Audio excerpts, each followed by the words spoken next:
try. Anybody? Yeah. Yeah, Ms. Judy, you have something? No, I want to say it. I'm getting some. Yeah, there's times where when you think you want something, you get it, and you finally realize what it actually is, and it doesn't have that appeal anymore, or the mystery's gone, and you don't, you're satisfied with it, or you're dissatisfied with it, whatever end of the spectrum it is, and now it's just something it's just you don't want. Right. Sometimes we find ourselves wanting something and then we change our minds about it because we don't actually know what we wanted in the first place. We didn't realize what we wanted in the first place. Go ahead, Mr. Newman. Well, I was going to say an example is as a kid, you always want to grow up and have all the freedoms of an adult. And then you get to be an adult and you realize it's not freedoms. It's full of responsibilities and hard work and, giving up stuff for sacrifices. You'd like to go back and be a kid. Right. Okay, yeah, definitely still going through some aspects of that one. Learning some things and saying, man, I'm enjoying that aspect of adulthood. A couple of the aspects of the lesson this morning are things I got from discussing with one of my close friends who's not a Christian. I was working on the material, and I actually had the opportunity to say, hey, do you just want to help me with this? And they're saying, yeah. So it's my best friend Michael worked on some of these things with me. So I asked him the same question.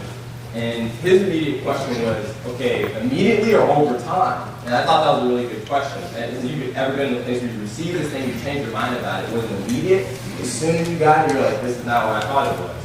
Or over time, did you end up reaching that point or coming to that place?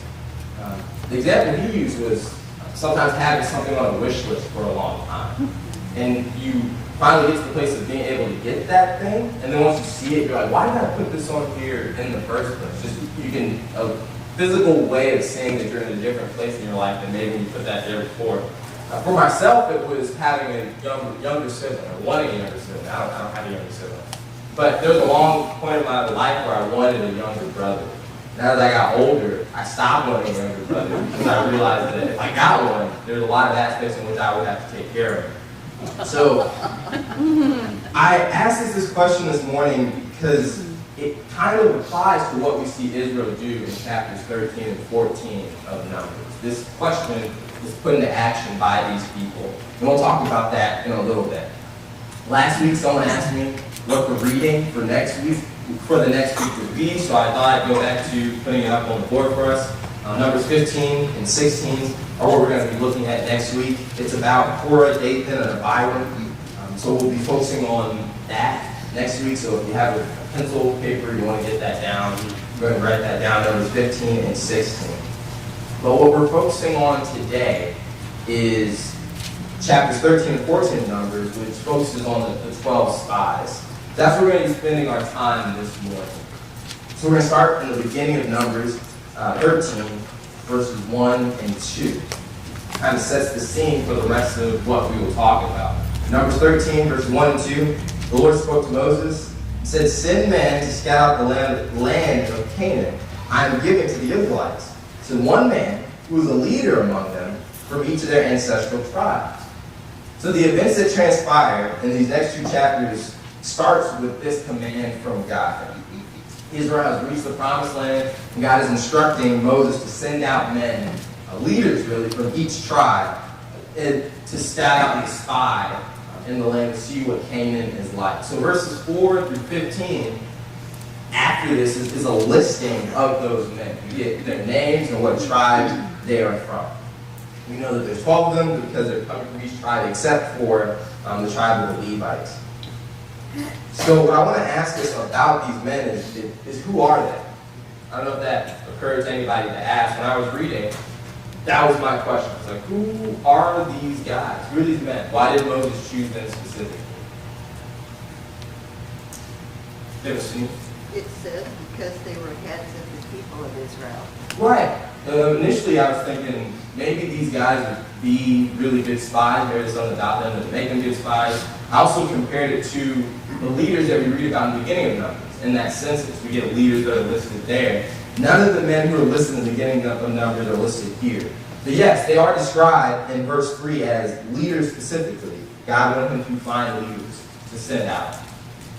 One footnote I had in my Bible came from Exodus chapter 18, another place where Jethro comes to Moses and tells him to find or appoint leaders amongst the people to help him. So some people thought, or it may suggest that some of these leaders may have been those same people who Moses appointed, which is important because we get specific details about those men if that's the case. They were God-fearing, they were responsible, and were able to be held accountable in many ways. So, but essentially, yes, in some aspect, in some way, these men that Moses chooses are men who are considered leaders among the nation somehow. People looked up to them, and they helped Moses in some sense. The other thing I want to point out, obviously, for all of us who have read the text, the two people who kind of draw our attention out of all these names are Caleb and Joshua. As we do when studying the scriptures, I try to look for the meaning of their names as they showed up in the text. Caleb kind of surprised me because normally when someone's name, not all the time, but oftentimes someone's name in the story will have some type of relevance. When I looked it up, the most immediate meaning at the time for Caleb was dog. So I was like, ooh, I don't know how that really applies to the text. But some other people have interpreted it to also mean wholehearted. And I can actually see how that would more so apply to some of the things that occurred in this story with Caleb. On the other hand, Joshua's name starts out as Hoshea. And in this text, specifically in verse 16, this is where Moses changes his name from Hoshea to Joshua. So initially his name just means salvation. But what his name is changed to is Yahweh saves, or Yahweh is my salvation. Interesting thing to point out there. If we're looking through the text and looking for the Jesus connection, this is one of the places that we see it. Joshua, Jesus, they're the same name. Jesus is the Greek version, Joshua is the Hebrew version. When we're saying Jesus' name, we're saying Yahweh saves. So, let's continue on in Numbers 13. We're going to look at verse 18 through 20. So these are the instructions that Moses gives to these men. He says, see what the land is like, and whether the people who live there are strong or weak, few or many. Is the land they live in good or bad? Are the cities encampments or are they fortified? Is the land fertile and unproductive? Are there trees or are there not? Be courageous and bring back some fruit from the land, because it was a season for the first ripe grapes. So there are questions that Moses wants answered. He essentially has this list of instructions for them to go out and check off on the list as they're going out there. They want to know about, or he wants to know about the people. Are they weak? Are they strong? Are they few? Are they many? Are the cities encampments? Are they fortified? He wants to know about the land. Is it good? Is it bad? Is it fertile? Is it unproductive? And so, just want to keep those things in mind as we look throughout the rest of the text when they come back with their report to see if they answer these questions and see what they do say. But the last two things I want to point out is kind of the caveat, the footnote, the last thing that Moses says to them. He tells them to be courageous. The reason that stuck out to me is when Israel actually goes into the promised land later on, these are the words that God tells them as they go in. He says it twice. He tells them, do not be afraid and to be courageous. Joshua chapter 1 and verse 9, the Lord says, haven't I commanded you, be strong and courageous? Do not be afraid or discouraged, for the Lord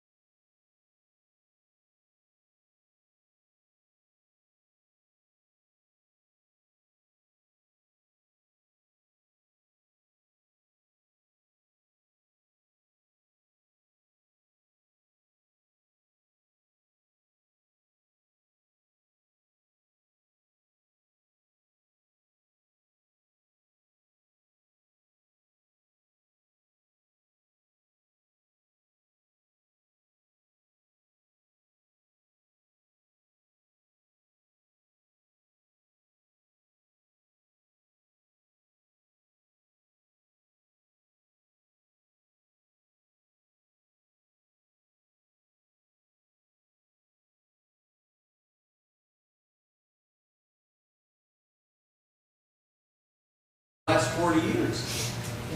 Desert. Right. Right. And I think that applies well to what we're going to talk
is fertile, and yes, there are strong people in it, but God has proven himself thus far to deliver us from things like this. It's not the first time.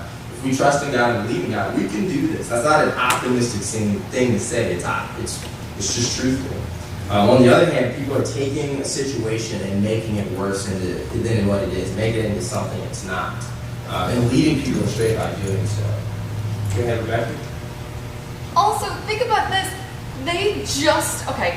It's been 40 years, but they just experienced the plagues in Egypt. They just experienced the magnitude of God's power, that he decimates Egypt, gets them out of there, lets them walk on dry land, provides for them for 40 years, and then they see the big people, and they're like, oh, we're scared.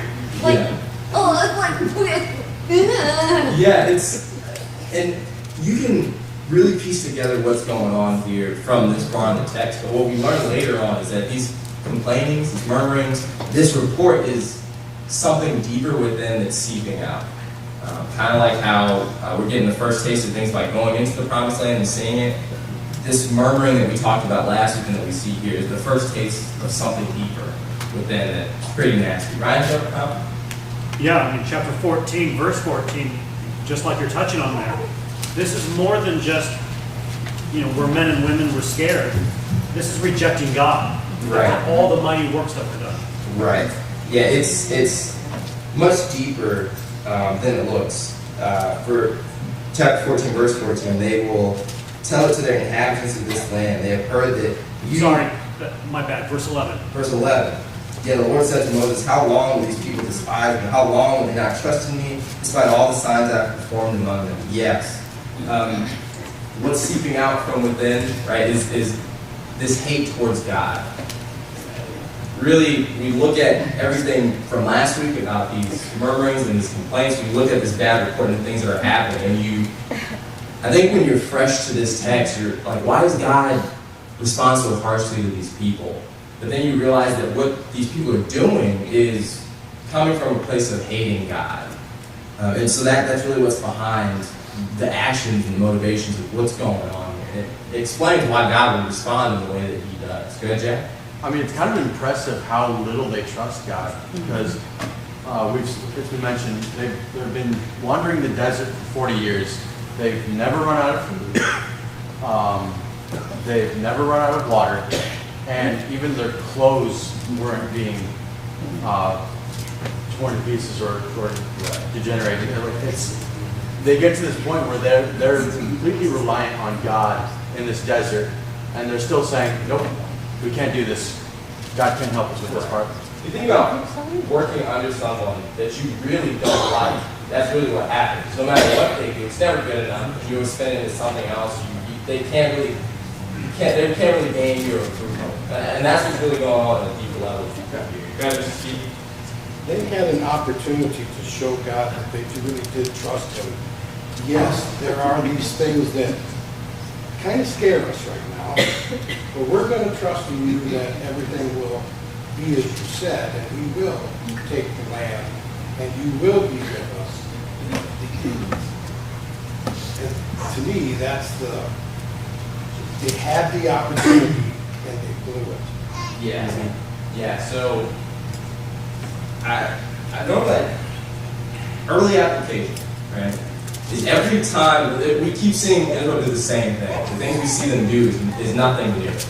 And every time that they do this, their answer is always Egypt. We should go back to Egypt. We need to go back to Egypt. Egypt. We understand and we know that people become like the things that they worship. And Israel's obviously worshiping Egypt. They're putting it on a pedestal. They're saying, this is the answer for us, no matter what happens. And it's ironic that we say that, or that you become like the things that you worship, because Israel has become Egypt. More specifically, they have become Pharaoh. Right? They've become hard-hearted. They are beyond reason. They're beyond conversation. We see it throughout the rest of this text. But especially in the sense that they are believing what they're believing. They're settling mentally in this place when there's no reason to do so. We don't trust God, but why? What has God done that demonstrates that we aren't able to trust him? Go ahead, Rebecca. This is also very indicative of the constant cycle that the Israelite nation is in, of oh, we trust God, we love God. Oh, we're going to start doubting him. Oh, we're going to start disobeying. Oh, we're in trouble because God's punishing us. Oh, hey, God, help us, save us, help us, save us, help us, save us. Okay, we love you again. And then the whole thing just keeps going. Right. Their lack of consistency in him, but his consistency in them. Right. He's constantly there for them, constantly willing to take them back, which we continue to see throughout all of Scripture.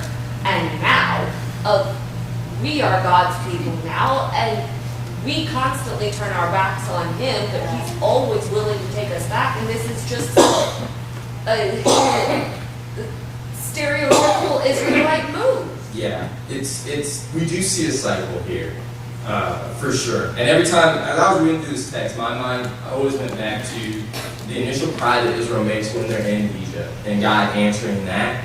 And my mind also goes to Exodus 15 every single time, in the sense of them going out to the wilderness and completing what God said he would do, bring them out there to worship him.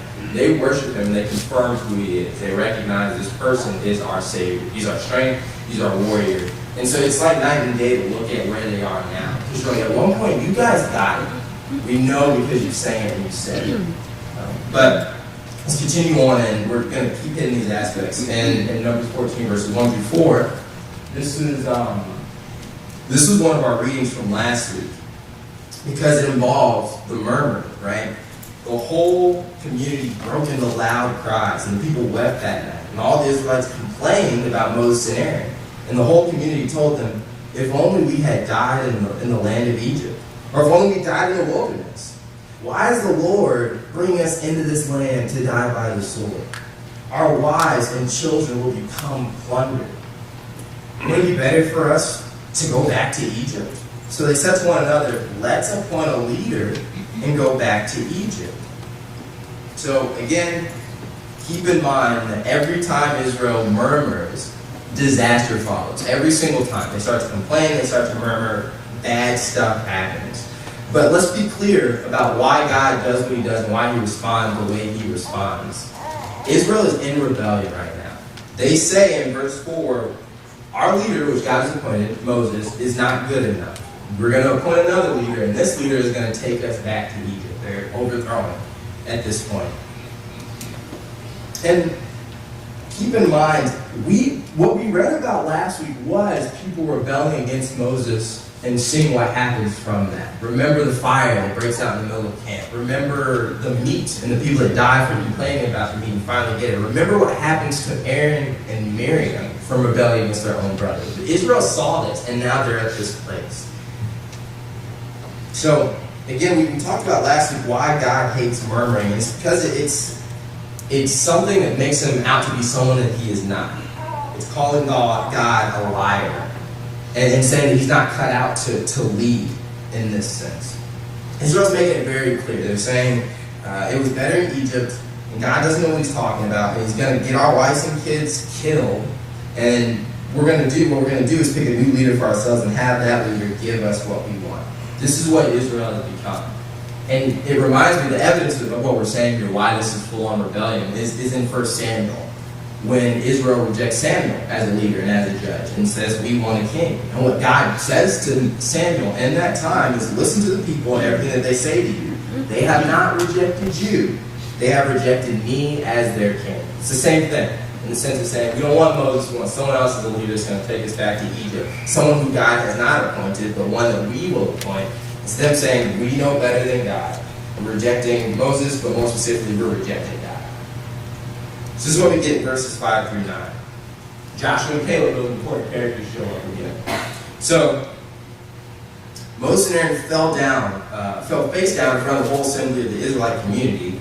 And Joshua and Caleb, who were among those who scattered out the land, tore their clothes and said to the entire Israelite community, the land we passed through and explored is extremely good land. If the Lord is pleased with us, he will bring us into this land, a land flowing with milk and honey, and give it to us. Only don't rebel against the Lord, and don't be afraid of the people of the land, for we will devour them. This is the opposite of what the other spies said. This land will devour us. Caleb and Joshua said, no, by the power of the Lord, we will devour them. Their protection has been removed from them, and the Lord is with us. Interesting words there. The Lord is with us. So don't be afraid of them. Joshua and Caleb, I want to point out that they're very upset about this report. Again, as I talk to this about some other people, they're saying, I don't know necessarily what the problem with this report is. Joshua and Caleb fully understand what the problem with this report is, so much so that they're ripping their clothes in response to it. They're in full-on mourning, saying, Israel, please don't do this. But also, and we kind of been seeing a pattern of this in terms of the things that we're studying, talking about Elijah last week. We noted that his kind of downward spiral starts from a place of fear. And it's the same thing with Israel here, that they're rebelling against God, they're having these issues because they are afraid. Really afraid of the people. And again, we don't want to be fearful people, but I don't know how much we can always help being afraid. God tells Israel later, be courageous. Moses tells the spies from the get-go, be courageous. Courage isn't having a lack of fear. It's acting in spite of our fears. And so what Israel's problem is here is that this fear of people has overcome God. God is here. The fear of the people is here instead. And that's Israel's issue. So in verse 10, we're told that the whole community threatened to kill Joshua and Caleb because of what they said. They threatened to stone them, and the glory of the Lord appeared to all the Israelites at the tent of meeting. So when reading this text, I was just blown away by this specifically, because when you think about it, if it's just Joshua and Caleb who are saying this, and you can include Moses and Aaron who are face down in front of the community, that's 4 people out of everybody who are suggesting something different. Why do we have to kill them? Why is that the immediate response to what these people say, is that we're going to stone them? Like, what have they done? And why is it so bad? At the very least, even if you hate what they're saying so much, they are very much so in the minority. Why is it bad enough to the point where you have to kill them for what they're saying? It reminded me of Matthew 27 and verse 23, right, where Pilate is dealing with the Jews in response to Jesus, and he says, right, you guys want me to crucify him? Why? What has he done wrong? But they keep shouting. They kept shouting all the more, crucify him. And it's the same thing with Joshua and Caleb. It's this sense of people wanting to kill the righteous. People wanting to kill someone who's bringing a righteous or a good message. In the same way the Jews wanted to do that to Jesus for the same reason. Remember, Israel has become a lot like Egypt. They're not willing to have a conversation. There's this YouTube channel that I really love called Jubilee, because they do this segment called Middle Ground, where they get opposing sides of an argument and they have them talk. The reason I enjoy that is because I don't see that anywhere else. We live in a time, much like this, where people aren't even willing to have conversations about things anymore. They're so set in their ways and set in their mindsets that we're not willing to have a conversation. And that's where Israel is. The moment someone brings up an opposing argument to what they want, they say, we need to kill this person. This is what Israel has become. In 2 Timothy chapter 4, verse 3, Paul tells Timothy, for a time will come when people will not tolerate sound doctrine, but according to their own desires, will multiply teachers for themselves because they have an itching to hear what they want to hear. And this is exactly what we're witnessing in this passage. In John chapter 3, verse 19 through 20, and John says it more even in 1 John chapter 3. But this concept of why the evil hates the good. For example, verse 20 says, for anyone who does evil hates the light and avoids it so that his deeds may not be exposed. It exposes what he's doing. It exposes what a person could be capable of. Anyone who lives by the truth comes to the light so that his works may be shown to be accomplished by God. The evil hate the good because the good demonstrates what is possible. That's exactly what Joshua and Caleb are doing here. This is what is possible if we trust in God. Israel doesn't want that. Therefore, they hate Caleb and Joshua for it, and they want to kill them. That's Israel's response. This is what Israel does. What does God do in response to what they say? So in response to their rebellion, God says he's going to destroy Israel. He's going to start over with Moses. But Moses beckons God not to do that. He says actually that, Lord, if you do this, what's going to look like to the other nations, that you brought your people out here to just be destroyed in the wilderness. The people rebel. God says he's going to destroy them. Moses intervenes. Where have we seen this before? Where have we seen this? Sinai. This is exactly what happens at Mount Sinai, and it's happening again. This is what Rebecca said earlier, is that we've come full circle. This is the cycle we're at now. Where Israel was before, they come back to the same exact place. Last Sunday, we talked about Elijah giving an answer, God doing these things for him, and then him giving the same answer. This is what we're seeing here. What we learn from this is that Israel hasn't learned. They're in the same place that they were before, or at least they've come back to the same place that they were before. This is interesting. Let's see what God says here. Verse 20, the Lord responds, I have pardoned them as you requested, as Moses requested. Yet as I live, and as the whole earth is filled with the Lord's glory, none of these men who have seen my glory, and the signs I performed in Egypt and in the wilderness, and have tested me these 10 times, did not obey me, will ever see the land I swore to give to their ancestors. None of those who have despised me will see it. So he says it twice, this aspect that these men hate him. They despise him. That's why they're doing the things that they're doing. But he mentions specifically in this judgment that he makes, it's 10 times that they've tested him in this way. This could be metaphorical in the sense as a parent when you say, oh man, you've talked back to me like 10 times now. It could be in the sense that they have just done this thing too many times. It could be in a symbolic way, in terms of the Bible having symbolic numbers. Even in our own culture, 10 has that kind of meaning and has that kind of significance in terms of being power, in terms of completeness, in terms of a completed duration of time, right? Even think about looking at a loading bar hitting 100%. It's been completed. That also may be what God means in terms of saying 10 times here, that the duration of time that it's been needed for Israel to prove the type of nation that they are, we've come to, that has been completed. They've demonstrated who they are. Other people have actually written down and tried to count out what these 10 times may be. Like the testing at the Red Sea, them telling God a lack of faith before going into the Red Sea, the complaining about the bitter water at Marah, the complaining about food in the wilderness, collecting manna when they weren't supposed to, collecting manna on the Sabbath, complaining about water at Rephidim, the golden idol at Sinai, which we just talked about, the fire at Taberah, the lack of food, those who died from eating the meat, and then finally here, complaining about the promised land and refusing to go in. Israel, and so if anything, what I pulled from this 10 times that God is talking about is, again, that Israel just hasn't learned. We keep seeing different points where people complain and rebel, and we see what God does in response to that, and they watch people be judged, be struck down for the things that they do, and it does nothing to them. They're completely unfazed. And I always wondered, like, how could this happen? How could you watch what happens to Miriam? How could you watch how these people were eating the meat? How could you watch what happened at Sinai the last time a rebellion went down and still make this decision and choose to do this? And it's because they hate God.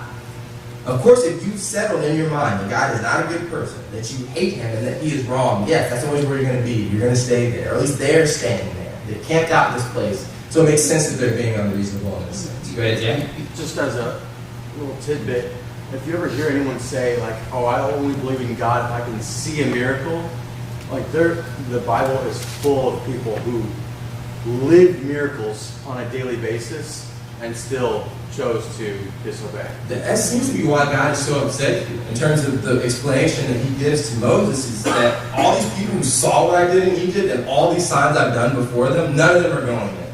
So they have so much reason to believe, and they don't. Go ahead, Ms. Judy. Before, several of you said they had already done the 40 years. That's not happened yet. No, yeah, not the 40 years of, I think someone said 40 years over here. I think they just mean that time has passed from Egypt to now, but no, they have not done the 40 years of suffering in the wilderness and dying. What they've just done. Right. That 40 years comes from what they do now. Right.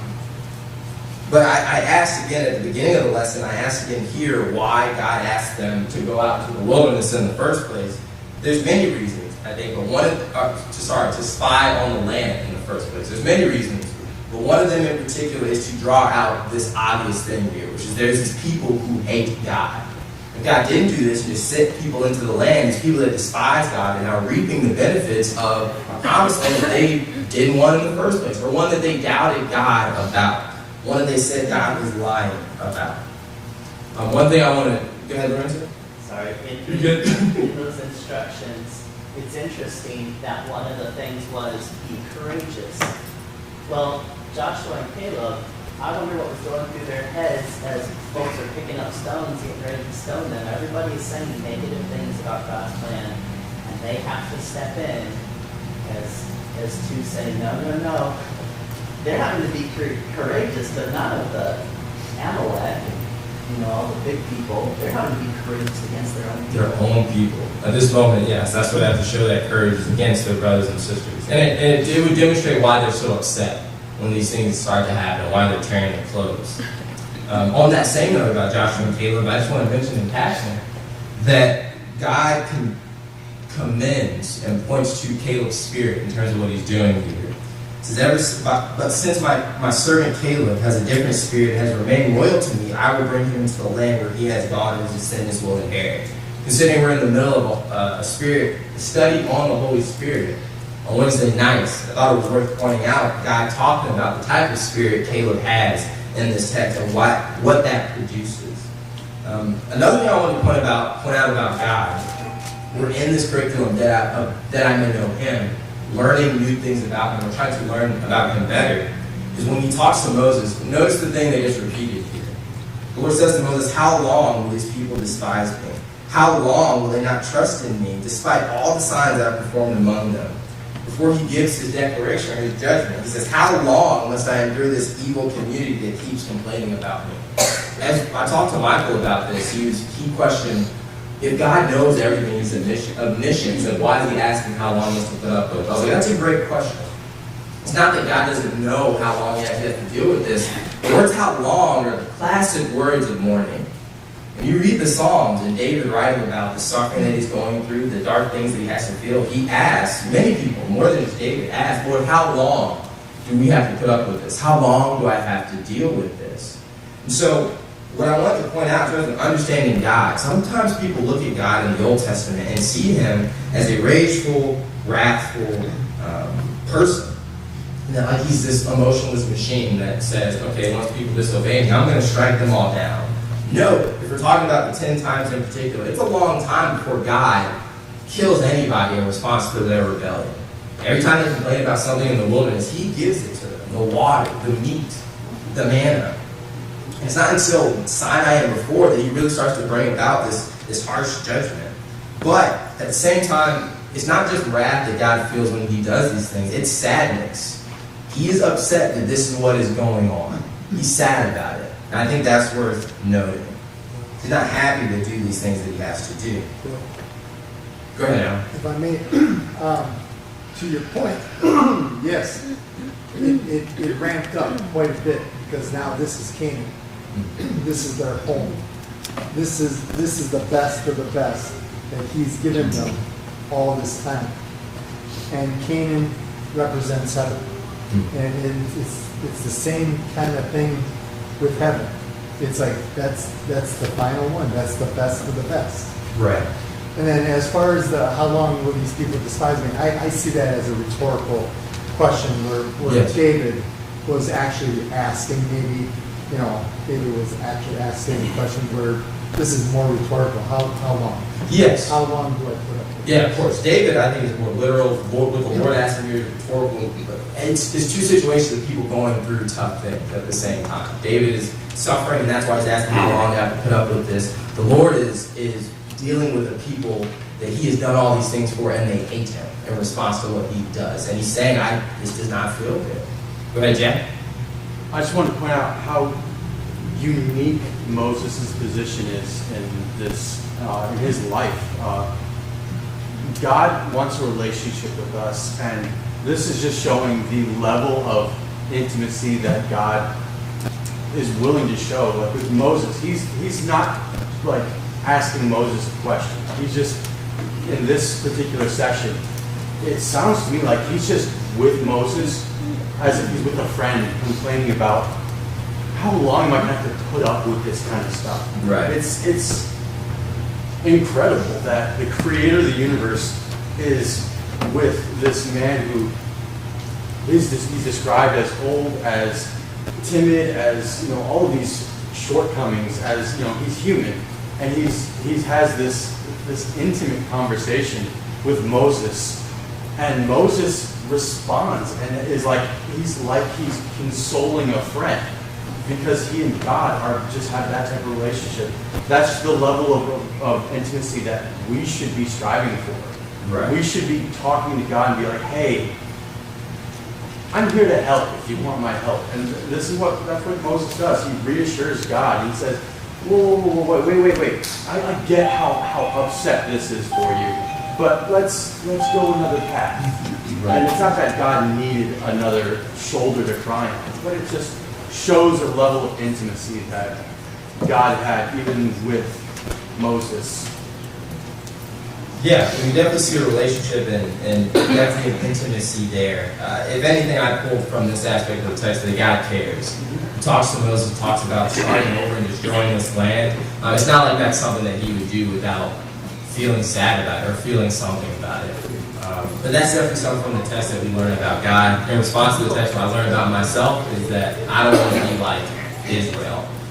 We talked about 1 Corinthians 10 last time, and that these things happen. For example, Israel does some very bold things in the text, but if I'm continuing to just live in a life of sin, I'm being just like them. But in the same way, if I'm letting my fears overcome a fear, respect, or love for God, I'm being just like Israel as well.